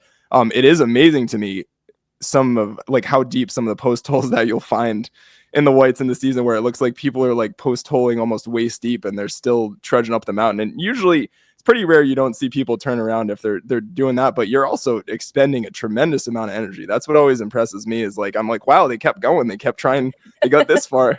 They were like post holing up to like their thigh or whatever, and they're still going through it. Yeah, it's something. Yeah, for sure. Pretty brutal. So there are ways to just kind of avoid the areas for now, or you can find rental gear. I think I might be wrong, but like the Highland Center and some of those places, I feel like they have a rental program for some traction. I believe the Highland Center does. I'm not sure about like if like Joe Dodge or like any of those places do. I would think the AMC must have a few places where you can go and rent. I know REI also rents snowshoes. Yep. I'm not sure about traction, but that's kind of a good thing where like I've had friends too who are kind of maybe have hiked in 3 seasons with me and have wanted to get in the winter. And I've kind of said to them, like, if you like, don't go out and buy snowshoes if you're not kind of committed to using them, because they can be kind of pricey. Some people might balk at the price, but you're also paying for something, again, much like traction, that is entirely necessary. A lot of times, like, you don't want to break a snowshoe. Another thing a zip tie could be really useful for is if, like, say, like your foot platform or whatever they kind of call that hinge on the snowshoe, if that breaks, a zip tie might be helpful there. But you're paying for something that is going to be beat up over miles and miles on snow. The more mountaineering, or I say like MSRs or anything like you're going to be using hiking, they have crampons on the bottom of them. They have sort of serrated rails. They're made to be like, you can step on rock and ice with them as well as snow. And they'll work. So you are kind of paying the price tag for, you got to keep that in mind, of like something that's helping you ascend mountains in the winter. You don't want to have a gear failure. Don't buy like the random sort of experimental snowshoes on some website and someone's charging $50 for them. Like I wouldn't recommend that.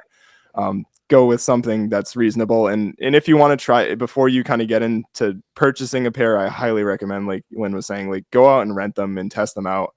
And snowshoeing itself and learning how to wear snowshoes, like we were talking about, your gait with micro spikes changes a little bit. Snowshoes is quite a bit different to hike in, especially your first time maybe you ever try them on and use them. Definitely. I know I tripped myself a good, I still do. I was coming down from Zealand. We did an overnight there not long ago, and coming down, and I was just walking, and next thing I know, I was falling over. And it wasn't like traumatic. It was just like, oh, here I go. So it's pretty easy to like to step on your own snowshoes if you're not opening your gate a little bit when you're walking. So yeah, but on snowshoes, I think a couple important things to look for if you are going to go out and either rent or buy, whatever that looks like. Try to choose a pair which have televators. So that's that little bar that goes up under your heel. And listen, when I tell you that televators are an absolute lifesaver going uphill, it obviously the physics of it is that it changes the angle at which your foot hits the ground, and so you're at more of a parallel to the horizon with your foot, and so you're taking some of the strain off of your calves a little bit. And then when you go downhill, you release the televators and obviously don't use them. But so I would say look for something with televators, and I also would say never go larger than what the manufacturer recommends or what you know to be your experience. So I am great with like a 21 or a 22-inch snowshoe. I'm about 5 feet 4 inches. And I weigh about 137 pounds. So I use a 22-inch, the MSR Lightning Ascents is what I use. I also have friends that really love tubs. Everybody I know that uses tubs, I think they use like the Flex VRT. Yeah. Yeah, and they have that BOA binding, which if I could go back, I might consider that how important that BOA binding is, sort of that turn and release, if you've ever seen the turn and release bindings. Yep. They're absolutely incredible. So, those are a couple good options. They're slightly aggressive, like for the whites. What you don't want to do, what you want to avoid when you're snowshoeing in the whites is probably the shoes which are made from tubes. Nothing against Atlas, but it's a very entry beginner level snowshoe, and they're the tubular style. So that you probably stay away from and go with what Nick was talking about. Something with more like serrated bottoms would be the good way to go. Yeah, and when Lynn is saying tubes too, that's like the outside frame basically. Like I know we have an older pair of tubs that don't work super well, but yeah, I'm kind of not a big fan of them because of that. Whereas like MSRs or like even like the new, I think the Tubs Flex VRTs or whatever, like it's more of like just a thin rail that's sort of the border of your snowshoe, so it's a little bit easier to maneuver and it doesn't get caught on as much, I find. Yes, definitely. Yep. Nice. I'm trying to think if we get it. I'm glad you mentioned televators too, because those really are like, if you're going on an incline, they really can be a game changer. Sometimes I want to just break out snowshoes to be able to throw them on. I was just going to say that, like, even if it's really only traction needed, sometimes it's good to have them just for the televator use. Is there any other like essentials or any other kind of tips that you think would be important for anybody considering hiking during the winter season? Definitely. So I just was watching, I don't think she'll mind that I talk about it, but Kim Lesniewski and Team Littlefoot, so Scarlett, I recently saw them using garbage bags on their feet to do a water crossing. So in winter, a lot of times there's snow bridges, but at this time of year, you still have a lot of rivers that are running, whether they're low, high, whatever. So what they did was they just took 2 garbage bags from home, tied them all the way up to their knees, and walk across the river that way. So I thought that was brilliant, and I'll be putting garbage bags in my pack now for that reason. That video of Kim was awesome with her with the 2 packs on and stuff. I think I caught that yesterday. I was like, yeah, wasn't it? Yeah, it was pretty funny. Yeah, it's also, I find when you do have snow bridges, even sometimes it's kind of daunting when you're crossing over and you can hear like a river running full underneath. But I know like when I did the Twins like a couple winters ago, I'm like, man, those trash bags probably would have been a good thing because it wasn't running super hot and I couldn't really find a great way to cross other than this tree that was interesting. So I did not know that was really a thing, but it looks like it works pretty well. Yeah, the funny part for me was seeing when Perry had put her traction over the outside of the garbage bags. I just thought it was so funny. That's funny. So shout out to Team Littlefoot, because I honestly have learned a lot of what I know in winter hiking from them, because they really have experimented so much and done a lot of things for people of different sizes and different abilities and speeds. And another thing important would be temper your pace. So Nick talked about sweating and how vitally important it is to not sweat. One way to do that is to just watch your pace. Know your sweat rate, know when you need to slow down or just take a break in order to prevent that sweating. There is a point where you just need to delayer or whatever, but you can also temper your pace. So that way your cadence is a little bit more on point with you not sweating at all. That's a really good point. Would be great. Yeah. I think the point along those lines too is like give yourself plenty of time to complete that hike. Yes, and always, always be willing to bail. Have multiple bailouts, and you know what? Practice it, because honestly, it is not your body doesn't like to bail. I don't know quite know how to say that, but That's the summit fever phenomena. I mean, even though I think people think of bigger peaks when they think of that, but I mean, it's very much a thing where it's hard when you're committed and maybe you've hiked 4 or 5 miles and you're just below the summit, maybe a couple hundred feet, to be like, hey, like, yeah, we need to pull the plug. Like, this isn't going to happen today. You're getting bad vibes. It's just time to go back down to the parking lot safely. That's right, and it can just be bad vibes. It can be, you know what, so, this doesn't feel right. I'm going to head out. So practice bailing. Honestly, your body wants to know what to do. I know it's a little hard concept to understand, but your It's body okay to will be know a what to do quitter next sometimes. time. Yes, exactly. So yeah, I mean, other than that, I mean, a couple little tips that I've always liked is if you're bring a Nalgene water bottle with you when you hike. And I say Nalgene because it can take hot water. So one thing I do is I fill a bottle with boiling water and then I bury it in my pack. So when it's winter, you have very much less chance of that water freezing.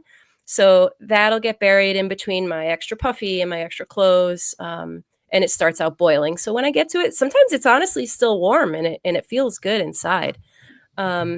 But with that, if you are storing your Nalgene on the outside of your pack, store it upside down. It's always going to freeze from the top first, and it's going to get in those threads of your cap. It's going to freeze your cap closed. So if you're storing it upside down, more chance that the water is moving, and so thereby not freezing. So it's a nice little tip.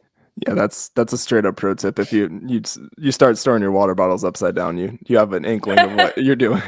But even then, I mean, it's funny. I don't think people realize how quick it can freeze. I mean, I was out for like probably 3 or 4 hours when I was out on Pierce, and I have the like sort of neoprene sleeves that go around the Nalgenes. I had both of them upside down, and by the time I got back to the car, like there was a good amount of slush already in my bottles. I mean, I might actually start to switching to storing some of the pack, I think, in light of that happening. But it can it happens. Like, it's one of those things where I think people are like, oh, people just say like your water freezes up. It's like, no, it'll freeze up, it'll happen. And I did want to call it as well, like that when we say that Nalgene bottles, I think probably most people know what we're talking about, but make sure you get the wide mouth ones. Yes. I know there's some variations where there's maybe a little bit smaller, but again, it's around that idea of it just is going to be a little bit harder to freeze up and make it a little bit easier for you to get water out of there, if it does happen to freeze up on you. 100%. And it, in the absence of having one of those nice neoprene sleeves, I like Stomp's method of the really thick wool sock, or was like it duct tape? Mike? I think it's Stomp. Yeah, with all the duct tape and wool everything. Socks and duct tape. Hey, whatever. And that's the dedicated one, and it always stays on. So I think that's great. Yeah. So starting with hot water in at least one of your water bottles and storing it upside down and or in your pack, which also is a good argument for your electronics, your phone, your food, anything like that is consumable. I mean, in that sense, like you're consuming the electricity from your power bank. All of that is depleted by cold weather. So the phone itself, the battery, the power pack itself, hey, you might bring it, but it might not have as much charge as you thought it did if you're not at least protecting it a little bit, keeping it warm. And so like one of the topics that I forget who, maybe it was Ty Gagney, had suggested for our winter safety event was cold weather food, fluid, and battery management. That from a risk aversion perspective, that those are things that really need to be tackled out in the field. So yeah, burying things in your pack is a great answer to those. And maybe think of it when you were talking about phones, and because I've got it in my pocket, usually pretty close to me. But one thing I always do as well on winter hikes, unless it's going to be a pretty mild day, I always crack 2 pairs of hand warmers, and I keep them in my pockets, and I usually keep 2 somewhere accessible, like in a vest pocket or something like that. I find it the quickest way for me to warm up my hands in the winter is like put them in your pockets next to your body, and if you got hand warmers to grab onto or something, that's great. And you want to make sure you open up the hand warmers ahead of time a lot of times, because that'll actually trigger it. Slight bit of maybe chemistry, but basically hand warmers are generally, I think it's just ground up iron. So when the air actually interacts with the finely ground iron, it oxidizes into rust, and that's what creates heat in those hand warmers. And if it can't get oxygen, and it's not going to get warm. So exactly, it's such a good point, because you don't realize, you think like, oh no, I'm cold, let me open that up and like put it in my mitten. mm-hmm. You can't do that. You've got to let it activate. And the same right, I've never done it, but I understand that you can reseal them back into a Ziploc bag and stop the process too, and kind of make them reusable, because you've cut off the air to it at that point. So interesting. That makes sense. Yeah, I've used toe warmers because they have the little adhesive, like onto the back of my phone case. I don't know exactly what implications that has on the electronics itself, but so far in my My phone still works. dozens of times doing it, I personally have never had a problem, but I don't know if I should condone it, but it's cool. it works for me. So. Don't come blaming Lynn if your don't phone come at me though. Yeah. Your phone hikes on a buddy hike, or your phone melts on a buddy. Lynn told me to. I have a suggestion of something else that people should bring along hiking with them in the winter, and I think that's a hiking buddy. I love it. Good one. Yes. I think having somebody else with you, especially this during this season, is probably a good idea. Completely agreed, especially if you're near winter hiking. There's other groups too. I mean, you can do winter clinics through like the AMC or whatever, but if you're curious about it and you want to figure it out, and you don't live close to a mountain where you can sort of experience those temperatures and sort of that environment, then I think that is the best thing. The last thing I was going to round about, and I find myself probably checking. Josh knows I'm neurotic about the weather when it comes to hiking, and I just enjoy watching the weather in general. But in the winter, it's really, really important, depending what you're doing, to have as good of an idea as you can, because we all know mountain weather can be subject to change to what's actually going to happen when you're out there. So do you want to maybe dive into just sort of maybe the tools and resources that you use and that people can use to when they're planning their hike and sort of looking at the weather and the time frames and whatnot that they plan to be up there? 100%. So I just before I do, I had put this in my hand because I didn't want to forget about it. So I wear this whistle around my neck, and I know that most packs have like a whistle built into them now. But if you become separated from your pack, that whistle is going to do absolutely nothing for you. If you need to bail the pack, you're screwed out of a whistle. So I carry this on a necklace on my neck. It just fits over my head, like just barely fits over. But I always have it on me, especially in winter. And I'd like to thank my friend Kristen for this point, because like, oh no, my pack's got it, it's fine. Well, what if your pack's not on and you're taking a picture and you slip or whatever the case? So that's valid. Good point. Just want to mention the whistle there. Yeah. Oh yeah, definitely a prop for a safety whistle as well. That's a very good point. If you lose your pack, you're done. Yeah, definitely. So getting into weather and forecasting, things like that. First, I'll say that we do have a resources page on hikingbuddies.org. Oh, excellent. I think /resources, I think is what it is. But we list out a number of these things. So the first place I start is the Higher Summits forecast. So Mount Washington Observatory, they offer a base forecast and they offer the summit forecast. So what they'll tell you is exactly what's happening at the top of Mount Washington. So I would say that's whatever the Higher Summits is putting out, that's probably the worst that you might expect up there, because it is the highest mountain, and they are giving the top wind speeds, they're giving the temperature, wind chill, and then an entire interpretation of what that means. So you go and you read through the Higher Summits forecast, and then I move on to mountain forecast. So I look at mountain forecast, I take a look at the base versus the summit. There you can also find things like cloud cover, the height of the clouds, the freezing point, just the wind chill temp, all those basic things. So you want to be looking at your weather. I mean, a week out is okay. It's okay to get a feel about a week out. You're probably still too far away to get anything accurate.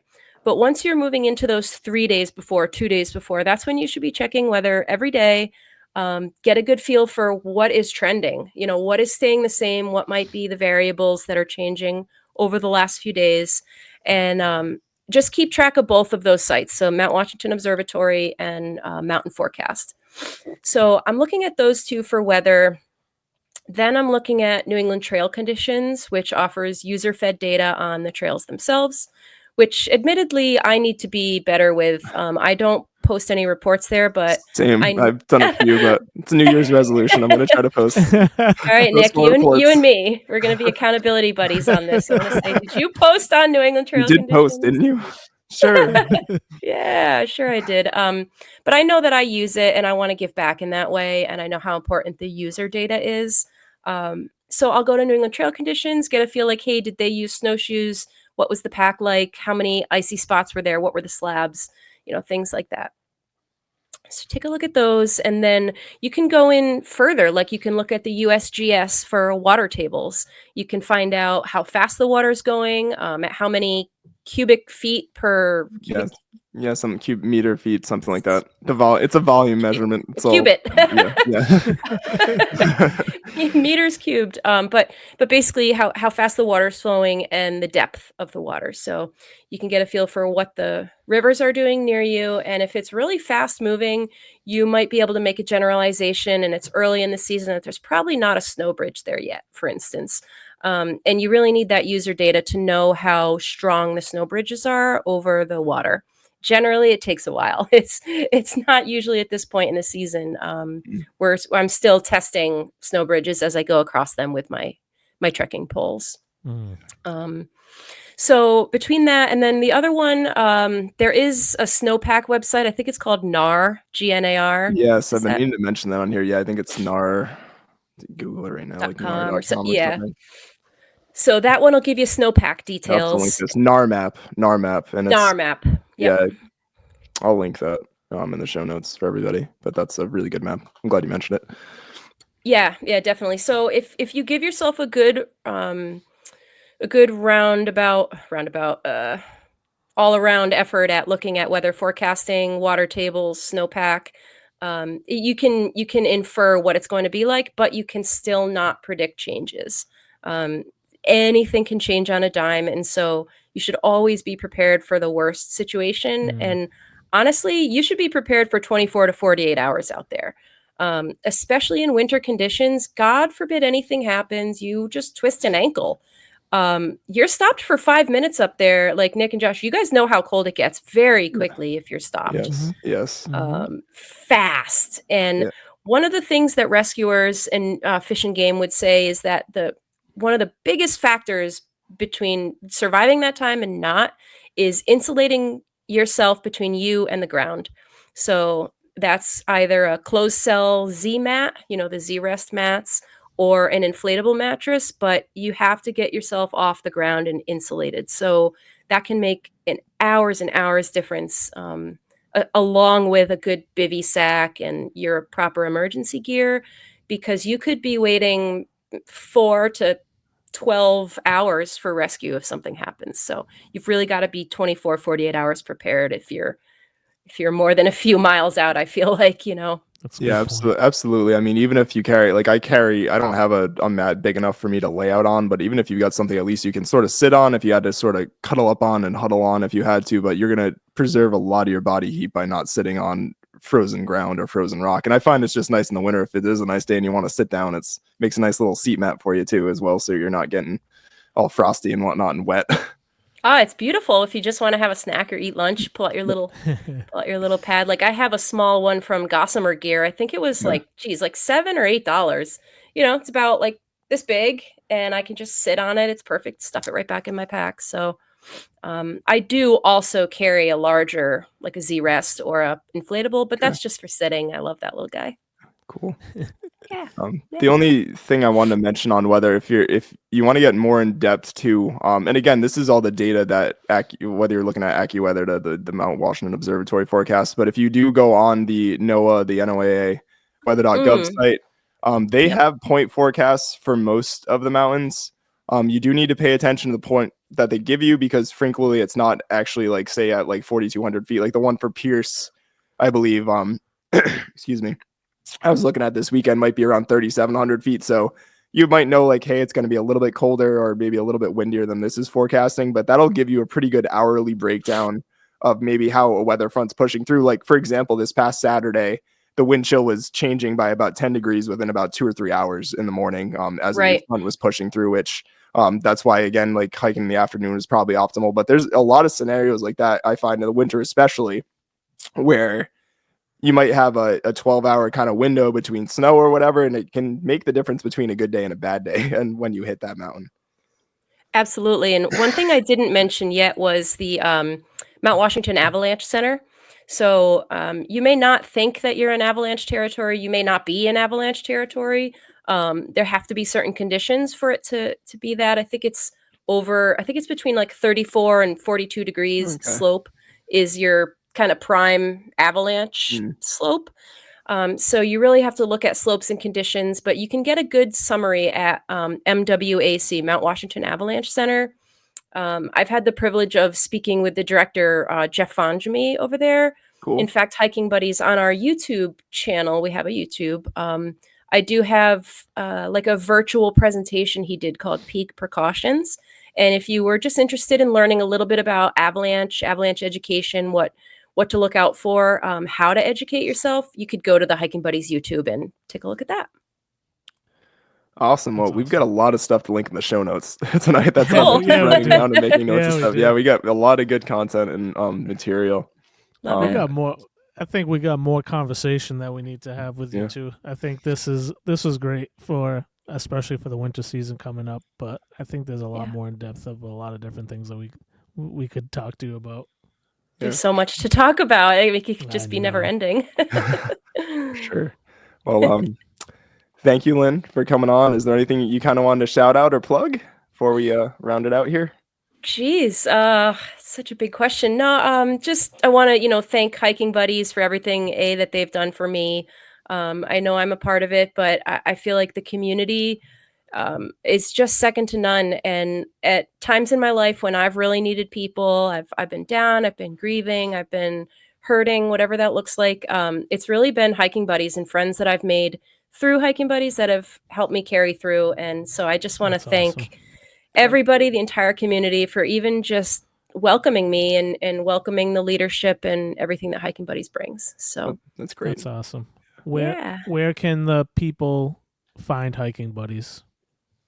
Yes, you can find us at hikingbuddies.org. You can also find us on Instagram at hikingbuddiesnh48 or on Facebook at hikingbuddiesnh48 or the Facebook page, which is Hiking Buddies 501c3. Awesome. Yeah. And if you had questions, you wanted to get in touch with someone, you'd be getting in touch with me. You could use info@hikingbuddies.org, or you can use Lynn, Lynn, at hikingbuddies.org to ask questions. Awesome. And where can they sign up for the winter safety event? Yep. So I'm going to be opening up the link. So far, I've had kind of a waiting list and everything to get through for the indoor bunking. So it's sort of like, it's very exclusive. But I will be releasing the public link to. Well, technically, I have a link out there, like an interest form. So let me think. The best place to go for that would be the Hiking Buddies NH48 group, and you'll find the post. Just search out Snow Safe, and you'll find the post, and there's a Google interest form there. Or you can certainly just email me at info@hikingbuddies, and I'll email you the link. And from there, I give you directions on, actually booking your campsite and stuff like that. So that's awesome. Yeah. Awesome. Yeah. Thank you so much, Lynn. Yeah, thank you, Lynn. Thank you for your time. Thank you for coming on. I think that was a great lead into winter as we get into those frosty months. And we'll be in touch. Yeah. Thank you guys so much. Thanks for finding me worthy of your awesome podcast. Can't wait to hear it.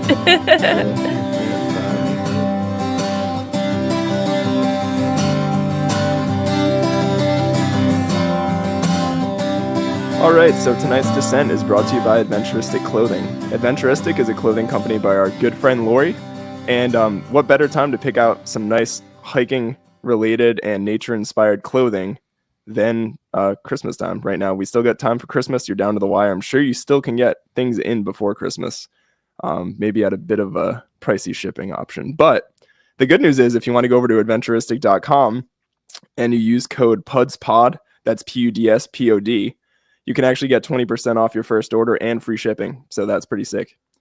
So go on and check them out. Adventuristic. Let's go. All right, buddy. You've been watching anything? I've just been watching some Christmas movies on and off, and that's really been about it. Yeah.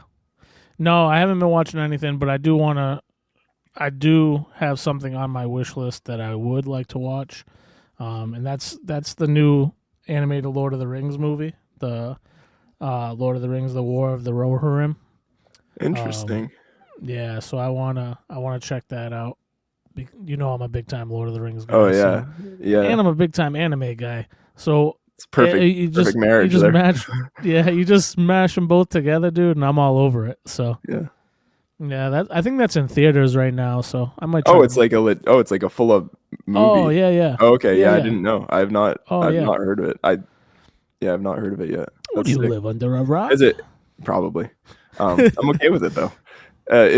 Where does it take place, like timeline wise? Ooh, I think it's pre Frodo, Okay. maybe post Bilbo, maybe pre Bilbo. Yeah, maybe okay. pre Bilbo. Okay, so really before.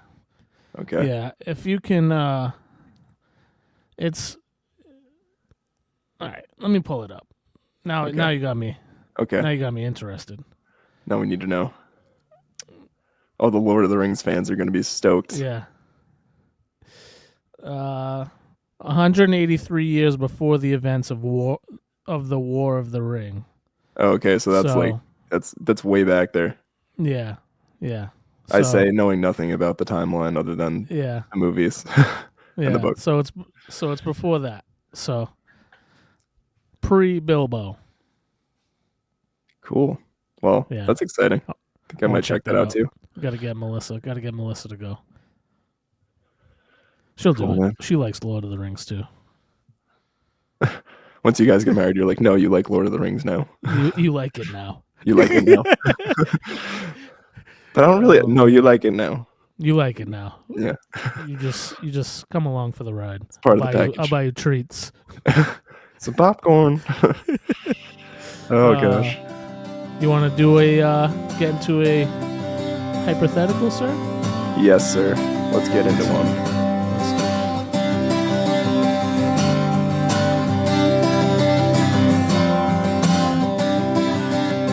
Nick. Josh. At the age of 30, you suffer a blow to the skull. The head trauma leaves you with a rare form of partial amnesia.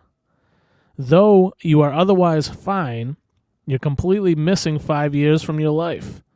You have no memory of anything that happened between the ages of 23 and 28. That period of your life is completely gone. You are told by your friends and family when you were 25, you supposedly became close friends with someone you met on the street. You possess numerous photos of you and this person, and everyone in your life insists that this individual was your best friend for more than 2 years.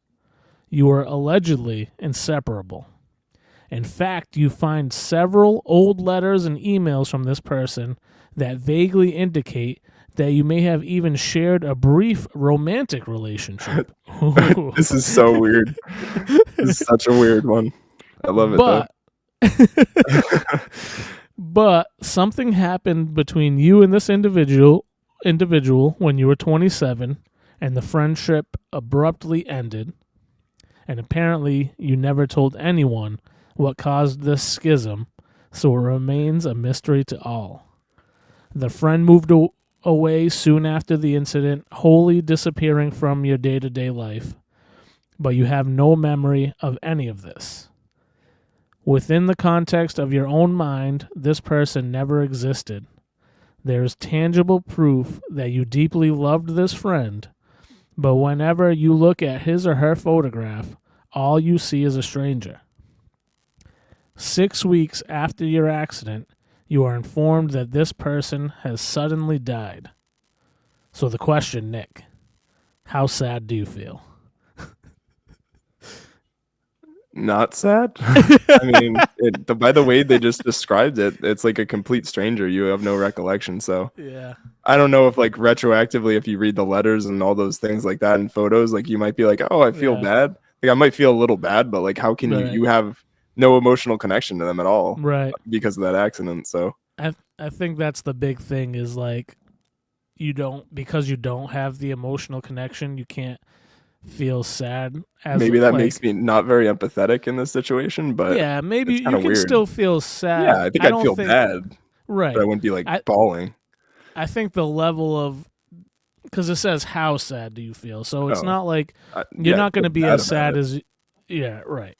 You're not going to be as sad as if you truly lost like your best friend that you've been friends with your entire life or had a really close friendship with whatever. Like you're not going to be that sad because you haven't experienced that, but you can still have empathy and be sad that somebody had passed away. Like I think there's a level of sadness, but the emotional connection, like you said before, is what I think really makes the difference. Yeah, I agree. Yeah, you can't just feel things that haven't happened. I feel like as human beings too, it's interesting how number one how relationships work, but also how they can sort of blossom and fade out, and then kind of it's just interesting how life goes on. It is. Yeah. It's a metaphor, dude. I think that question, it's a really deep question if you really think about it, because it is kind of metaphorical, because it could be anybody. It could be any regular person, like you said, that you've had a friendship with that's just kind of faded away. Yeah, it could be the same thing. Like, how sad would you feel? Well, how emotionally connected am I to that person in that time frame when I'm losing them? You know what I mean? Yeah, it's an interesting. I mean, I've thought about it before too. Like, it's kind of on this tangent, but I also feel like as human beings, there's only so many people you really can emotionally interact with at once and like know, and like I feel like there's a certain like I feel like there's a finite amount that you can spread yourself around. Like there just is. I think some people are better than others at it, but yeah, it's just an interesting thing. Like I feel like it probably has to do with how we lived in, I guess you could say, like colonies or things like that, or how humanity just is in society has evolved throughout however X amount of years. I'm with you, dude. Yeah, this was way deeper than I expected to get on this episode. Yeah, this wasn't too bad. Wasn't too bad. That was really good, though. Really good. I agree. I like it. Well, I'm not going to say not Merry Christmas yet. I think we'll save that for next episode. Okay. We'll say it just in case. All right. So here's the deal, listeners. If it's before Christmas, Merry Christmas. Yep. Merry Christmas. If we release this episode after Christmas, we hope you had a great Christmas and have a Happy New Year. Yeah, and have a Happy New Year. And there's a chance that next episode, it also could be maybe a Happy New Year, or I hope you had a nice New Year kind of deal. We'll see. Yeah. We'll see what's going on. But either way, we love you guys. We hope you have or had a Merry Christmas. Much appreciation. And as we come to the year's end, I do want to thank all our listeners out there. I think I speak for both of us when I say like we continue to really enjoy doing this. It's been great to interact with some of you guys in person. Always feel free to reach out if you have any comments, questions, or anything like that. Yeah. And we just greatly appreciate. I think especially the tail end of this year, maybe midway through the year, we saw our sort of I guess some of our downloads pick up a lot more than they had been previously. To not get into it too much. Yeah. But I mean, not that we're not doing it just to get listeners, but it's nice to see that people are enjoying sort of our passion project that we do together on a now mostly weekly basis. December's been a little bit late loaded because of my work trip, but we're still getting them out there and still doing our thing. All for you guys. So, yeah, thank you guys all so much for helping us it helps us stay motivated, I guess, to say. It does. You know what I mean? So, no, it's been great. I've had a lot of fun and just looking forward to what another year brings. Here's to 2024, and I guess it'll be our 2-year anniversary coming up in March, April. So we got to make it till at least that. Yeah, we definitely do. Awesome. So, like, review, subscribe, stickers, share us with your friends, get some stickers. Find us on social media at Puds Podcast. Find us on YouTube at Puds_podcast. And until next time, bippity boppity, give me the zoppity. Bye. Pud's podcast was produced and recorded in Black Cat Studios by the Pud Boys. Find us on Apple, Spotify, or wherever you get your podcasts. If you enjoyed, please consider leaving us a review and subscribing. Find us on social media, and we'll see you next time.